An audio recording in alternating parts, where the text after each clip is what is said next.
Welcome. Join me as I explore and camp through northern Namibia. My favorite country in Africa, it's full of beautiful landscapes, incredible wildlife, and interesting people.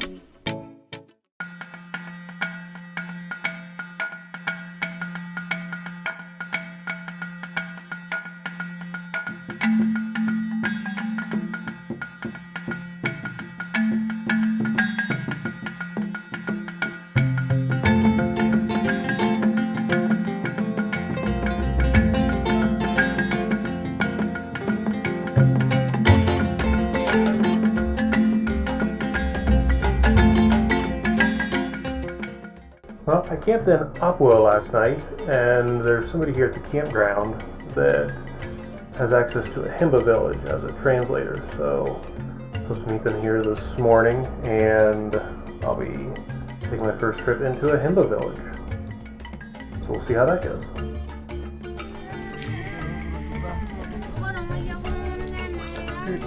Juna yo majambo no hagayum. Ni draman. O kunukuya, kunukunjiro. Mga dede. O jimu ya kwa mimene. Atu ya kuha mamba. Atu hungire. Atu lipula ngoto. Jima di kwa nongine yon di pa mwe. Ni hitwa mana. Kama di kwa manungu. Atu kalisa.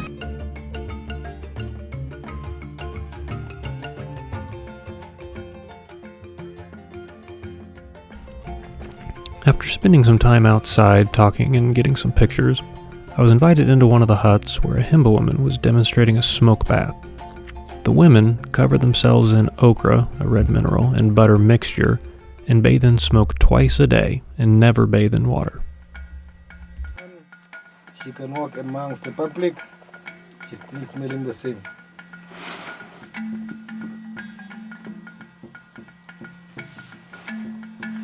So once she's done with the body, she put under the stand, and that stand is for the dress. As the dress is the skin of an animal and it can still smell. Okay. It can stay for how many years? The skin cannot die. The smell cannot die. So you put the dress on you.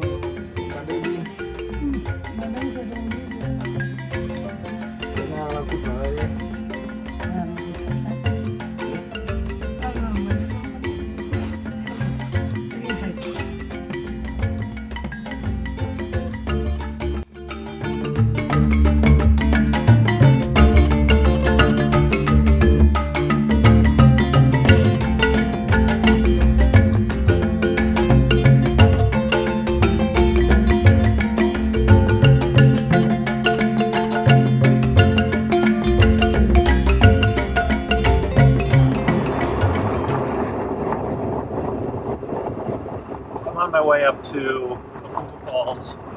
I'm getting pretty close, probably about 45 minutes away. The road is terribly chattery, but definitely have a different landscape here than what we've had before. Some palms and whatnot.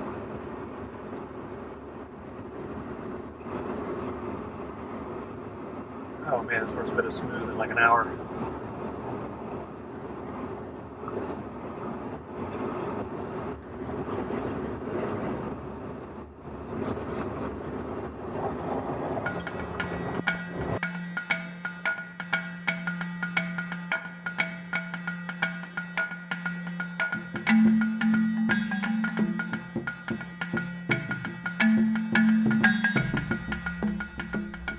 After hours of rough road and traffic jams on my way to Epupa, I was getting up into some really beautiful country. Apparently, this had only gotten green in the past few weeks after they'd had a couple of rains in this area.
taking a little break from setting up camp here at Epupa Falls.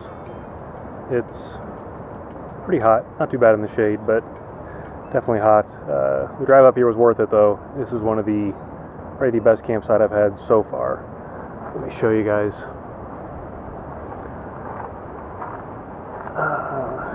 I've got my setup here, right on the river, and I don't know if you can hear it or not on this little microphone, but the falls are right there.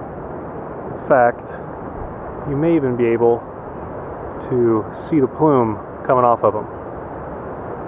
So anyway, I'm going to head up that way here in just a little bit, hike a little bit, see if I can get down below the falls and find a place to take some pictures.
At this location, I'll be setting up for a multi-shot panorama.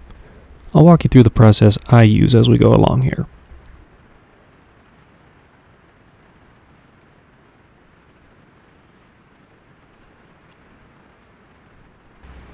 The first thing I do is make sure my tripod base is level. With a ball head, I don't worry about this for any other shot, only panoramas. On these, I'll lock the ball head and pivot on the base. If the base isn't level, then I'll get a series of shots that either go up or down at an angle.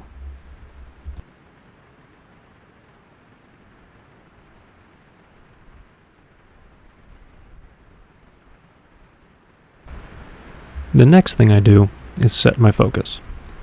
The camera must be set to manual exposure and manual focus. This is very important on panoramas, that the settings don't change between shots, because then they won't stitch back together very well. To set my focus, I use the back screen and digitally zoom in 10 times on whatever I've decided the focal point is. I then use the manual focus ring to adjust until that spot is tack sharp. Then, it's time to start shooting.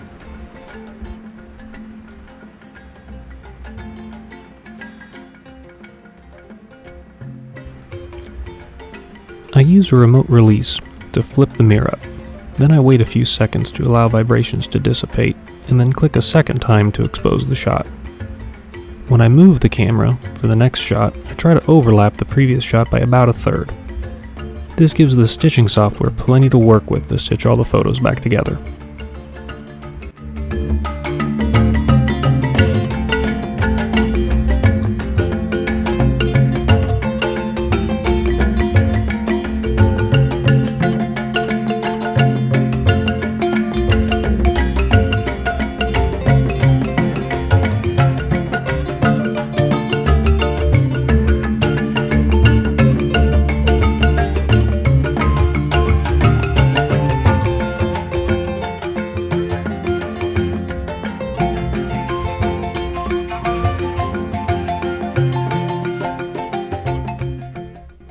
After photographing through sunset, it was time for a good night's sleep to get ready for an amazing next day.